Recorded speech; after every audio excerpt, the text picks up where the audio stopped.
নমস্কার, আমি ডক্টর নীলোৎপল ভট্টাচার্য ফিরে এলাম আরেকটি ভিডিও নিয়ে। আজকে আমাদের আলোচনার বিষয় হলো কোন ধরনের পানীয় সেবন করা উচিত এই প্রবল গরমের জন্য। আপনারা সবাই দেখতে পাচ্ছেন আজকে এইবারের গরমটি অতীব মাত্রায় বেশি এবং টেম্পারেচার 45+ সবসময় থাকছে। গভর্নমেন্ট থেকেও orange alert, red alert, yellow alert, different types of alerts জারি করা হচ্ছে ডিফারেন্ট ডিস্ট্রিক্টের জন্য।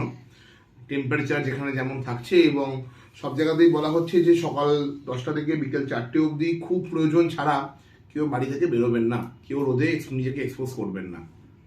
এর মাঝেও যারা কাজের মানুষ, আমি আপনি যাদেরকে কাজের জন্য ঘর থেকে বেরোতে হয়, অফিস, দোকান, কোম্পানি, হসপিটাল, ডিফারেন্ট জায়গায় যেতে হয়, তাদেরকে প্রত্যেককেই রোদে এক্সপোজ হতে হয়।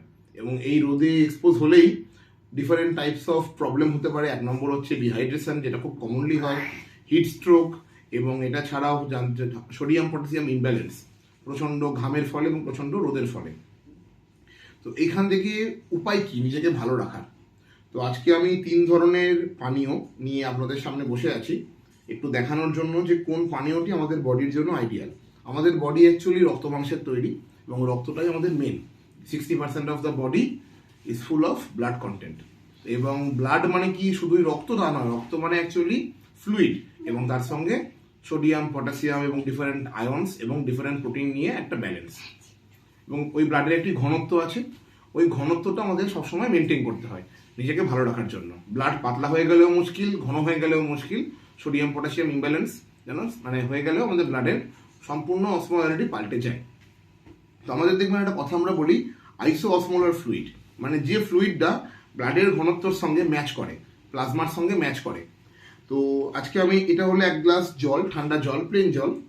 এইটা হলো 1 গ্লাস জল, তার সঙ্গে একটি ওআরএস। এই ওআরএসটার মধ্যে মেশানো আছে। এবং 3 নম্বরটি হচ্ছে একটি বাজার চলতি ঠান্ডা পানীয়, যেটা অনেকেই আমরা কোল্ড ড্রিঙ্কস বলে চালিয়ে থাকি। তো কোনটি অ্যাকচুয়ালি আপনার শরীরের জন্য ভালো এই গরমকালে? আমরা যখন ঘর থেকে বেরোই আমাদের উচিত 1 গ্লাস ঠান্ডা জল খেয়ে বেরোনো। কেন? এতে আমাদের বডির হাইড্রেশনটা মেনটেন থাকবে। যখন আমরা রোদে বেরিয়ে গেছি, বডিতে অলরেডি হিট এক্সপোজ হয়েছে, ঘাম হচ্ছে এবং রোদ থেকে বাড়িতে এসে গেছি, এই সময় আপনার আইডিয়াল ড্রিঙ্ক হবে এই ওআরএস। ওআরএসে কি আছে? সুগার, সোডিয়াম, পটাশিয়াম, ল্যাকটেট, এইগুলো হচ্ছে মোস্ট ইম্পর্টেন্ট। এবং এই 4টে জিনিস ইকুয়াল কনসেন্ট্রেশন একটা ফিক্সড রেশিওতে এখানে মেনটেন করা আছে। এইটি জলের মধ্যে মেশানোর ফলে আপনার জলের যে ঘনত্বটা তৈরি হলো, এটা কিন্তু আপনার প্লাজমার ঘনত্বের মোটামুটি সমান।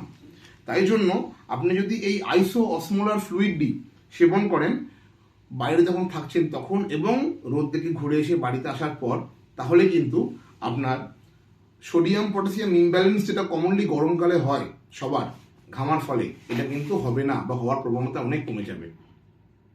আর 3 নম্বর পানীয় যেটা হলো বাজার চলতি ঠান্ডা পানীয়, যেটা কোল্ড ড্রিঙ্কস বলে আমরা জানি, এইটি কিন্তু কোনোভাবেই খাবেন না। এটি স্ট্রিক্টলি নো। কেন নো? কেন এটি অ্যাকচুয়ালি কিন্তু ফুল অফ সুগার। এটা নাথিং এলস, জল অ্যান্ড সুগার। এই ড্রিঙ্কটি খেলে, এই ড্রিঙ্কটির ঘনত্ব ব্লাডের প্লাজমার থেকে অনেক বেশি।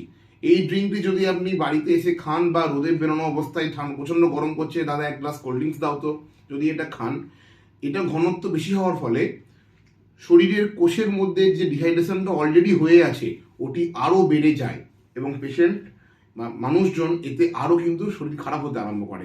টেম্পোরারি হয়তো মনে হয় আমি খুব ভালো ঠান্ডা লাগছে শরীরটা, পরে কিন্তু গিয়ে ইমব্যালেন্স হয়। এবং যাদের সুগার আছে ওদের জন্য তো এটি একটি বিষ। এটা ছাড়া ভগবান আমাদের আশীর্বাদ করেছে এই একটি পানীয় দিয়ে, এটার নাম ডাব।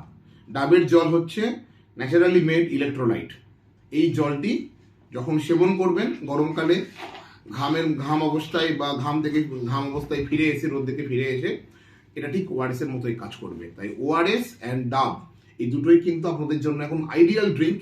এটা ছাড়া অন্যান্য ড্রিঙ্ক আমি আপনাকে সেবন করতে স্ট্রিক্টলি মানা করব। তবে ঘর থেকে বেরোনোর আগে এই ঠান্ডা জলটি আপনি খেয়ে বেরোতে পারেন নিজের হাইড্রেশনটি মেনটেন করার জন্য। অফুরন্ত পরিমাণে জল খাবেন।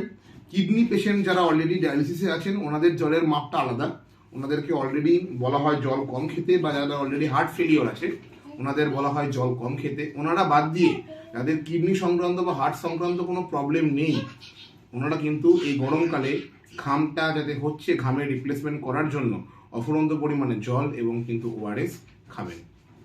ধন্যবাদ।